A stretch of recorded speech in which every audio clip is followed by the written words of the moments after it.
In today's video, we'll look at how to turn on keyboard sounds on iPhones. Watch until the end to learn the simplest procedure you can follow to do this and more. Go to your phone's settings menu by tapping on the Settings app. You can alternatively swipe down your screen and search for a specific setting from the search field.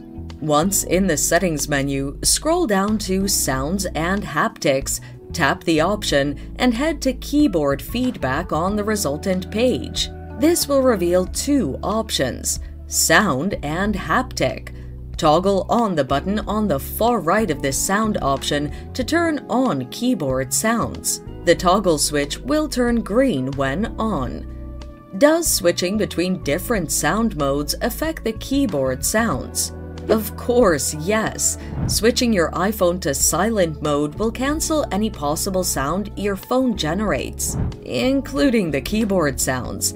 Just to mention, the Do Not Disturb function doesn't affect these sounds or any other system sounds. And there you have it. Turning on keyboard sounds on an iPhone should be that easy. Thanks for watching. Till next time.